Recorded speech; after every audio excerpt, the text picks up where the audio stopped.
When you hold a $20 bill, you're holding more than paper and ink. You're holding the promise of the most powerful empire in human history. But here's what should terrify you.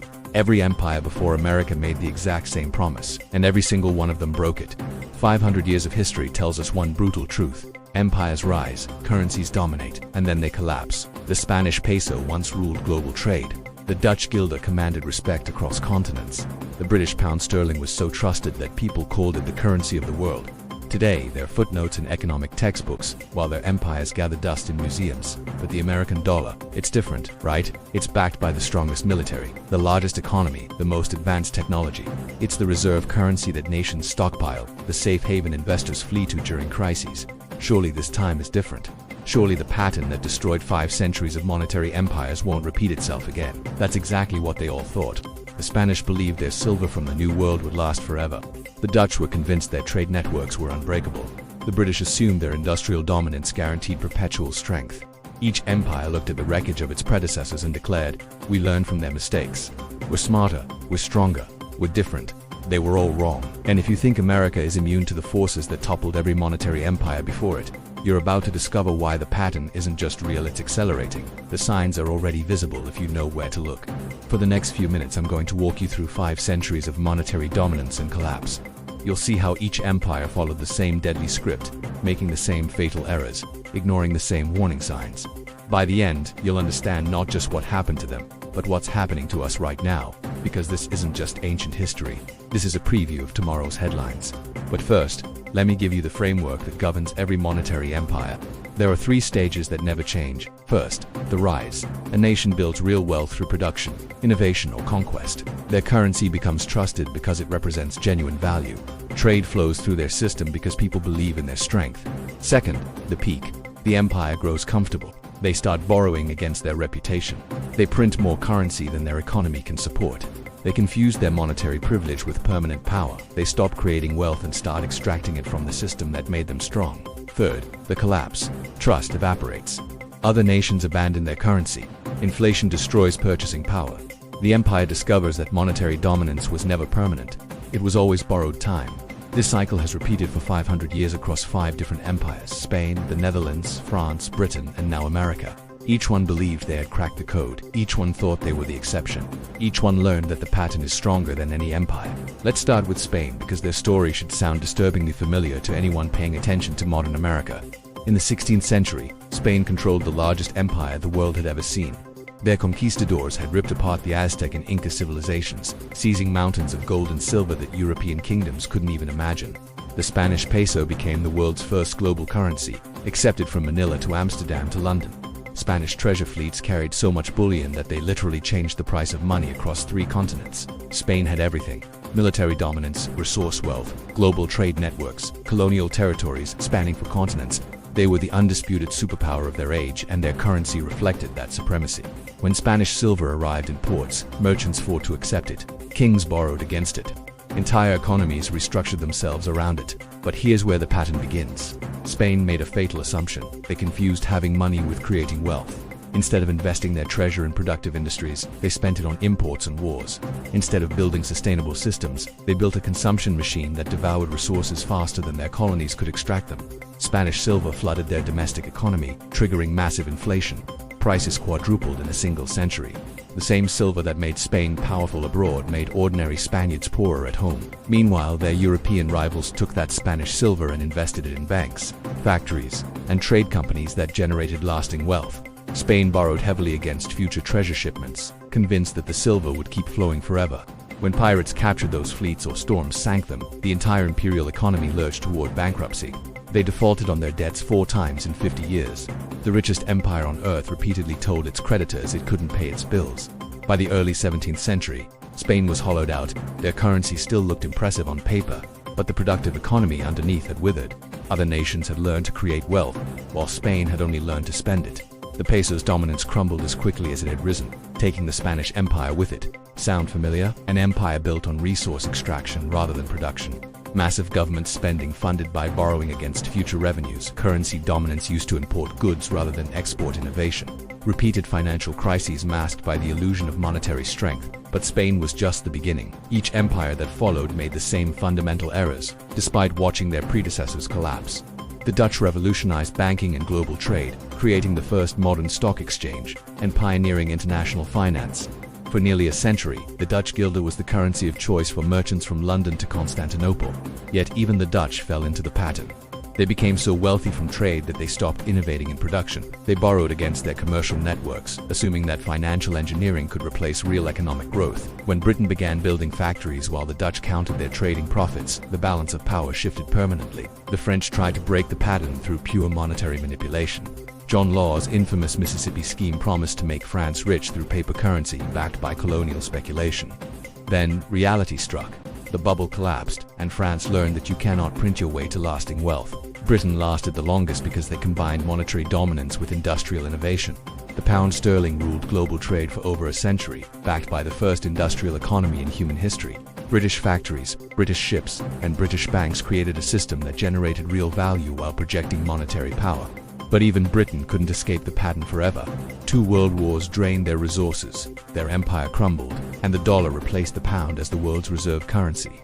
The transition happened gradually. Then suddenly, as international confidence shifted from London to New York, now it's America's turn.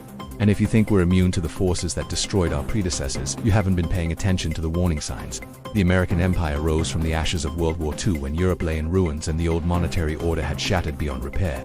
At Bretton Woods in 1944, representatives from 44 nations gathered to rebuild the global financial system. They could have chosen gold. They could have created a new international currency. Instead, they chose the dollar. America had the factories, the resources, and the military might that 2 world wars had proven decisive.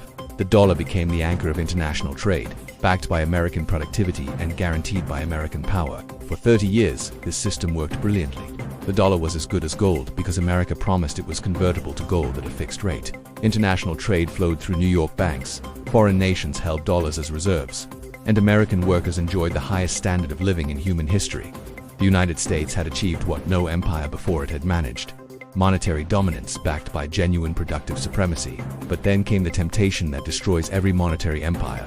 In the 1960s, America began spending beyond its means. The Vietnam War drained resources while domestic programs expanded government obligations. Instead of raising taxes or cutting spending, Washington chose the path every failing empire chooses. They printed money. More dollars chased the same amount of gold, and foreign nations noticed the mathematical impossibility immediately. France's Charles de Gaulle saw the trap first. He called it America's exorbitant privilege and demanded gold for his dollars, forcing the United States to choose between its monetary promises and its political ambitions. In 1971, President Nixon made the choice that every empire eventually makes. He broke the promise, closed the gold window, and turned the dollar into pure fiat currency, backed by nothing but trust in American power. The world accepted this betrayal because America was still the dominant producer, still the technological innovator, still the military hegemon that no one dared challenge. Foreign nations grumbled but continued using dollars because there was no alternative. The petrodollar system emerged, forcing oil transactions through American banks and creating artificial demand for American currency. For 40 years, this arrangement masked the fundamental problem. America was following the same script that had destroyed every empire before it. Look at the evidence with honest eyes. American manufacturing has been gutted, shipped overseas in pursuit of cheaper labor and higher profits. The trade deficit has exploded as America imports more than it produces, paying for foreign goods with freshly printed dollars.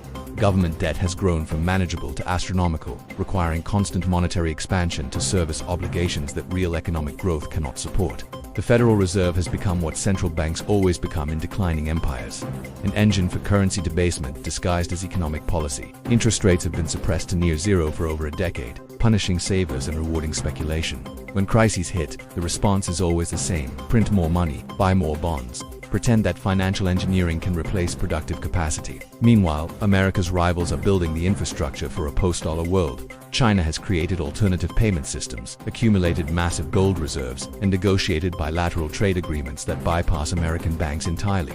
Russia has weaponized energy exports, demanding payment in rubles and demonstrating that resource producers don't need to accept American currency forever. Even traditional allies are quietly reducing their dollar exposure, diversifying reserves into gold, euros, and yuan. The signs of monetary decline are accelerating.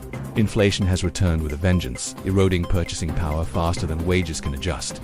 Asset prices have inflated to levels that no reasonable economic fundamentals can justify, creating bubbles that dwarf the housing crisis of 2008. Wealth inequality has reached extremes not seen since the 1920s, as those closest to the money printer capture value while ordinary Americans fall behind. Foreign nations are increasingly reluctant to fund American deficits, demanding higher interest rates for the privilege of lending to an empire that shows no intention of controlling its spending. The dollar's share of global reserves is declining, slowly but measurably, as central banks around the world reduce their exposure to American monetary policy. Trade wars have erupted as America tries to force other nations to accept arrangements that no longer serve their interests. But the most dangerous sign of all is the one that preceded every historical collapse. The empire has stopped creating wealth and started extracting it. American corporations maximize profits through financial manipulation rather than productive innovation. The government borrows to fund consumption rather than investment. The financial sector has grown to dominate the economy, creating complex instruments that generate fees but produce nothing of lasting value. This is not sustainable. And deep down, everyone knows it. The question is not whether the pattern will repeat, but when and how violently the transition will occur. History suggests three possible paths forward, and none of them preserve American monetary dominance indefinitely. The first path is gradual decline, similar to Britain's slow fade from global leadership. The dollar remains important, but loses its exclusive status as other currencies gain acceptance. Trade increasingly bypasses American banks. Reserves diversify away from dollars, and America becomes just another large economy rather than the indispensable hegemon. This would be the gentlest transition, allowing time for adjustment and adaptation. The second path is crisis-driven collapse, where a specific event triggers sudden loss of confidence in American currency and institutions. A debt ceiling crisis that forces default. A banking crisis that reveals systemic instability. A geopolitical conflict that demonstrates American weakness. In this scenario, the dollar's value plummets rapidly as foreign holders rush for the exits, creating hyperinflation domestically and depression internationally. The third path is controlled demolition, where American leaders deliberately destroy the existing system to create something new. This could involve returning to a gold standard, creating a new international currency, or engineering a crisis that justifies radical restructuring. The chaos would be enormous, but it might allow America to reset its position before complete collapse occurs. 500 years, 5 empires, 1 unbreakable pattern. Spain fell when they confused treasure for wealth. The Dutch collapsed when they chose finance over production. France crashed when they tried to print prosperity. Britain faded when 2 wars drained their strength. And now America stands at the same crossroads, making the same fatal choices, ignoring the same warning signs. The pattern doesn't care about your military might, your technological advantage, or your global influence. It doesn't care that you're different, that you're smarter, that you've learned from history. Every empire thought they were the exception. Every empire discovered they were wrong. So is the dollar next. The evidence is mounting, the cracks are widening, and the alternatives are emerging. The only question is whether you'll prepare for what's coming or pretend that this time is different. Because history has a message for every generation that thinks they've broken the rules. The pattern is stronger than any empire, and the pattern never lies. If this opened your eyes to what's really happening, hit subscribe. History has the answers, and we're just getting started.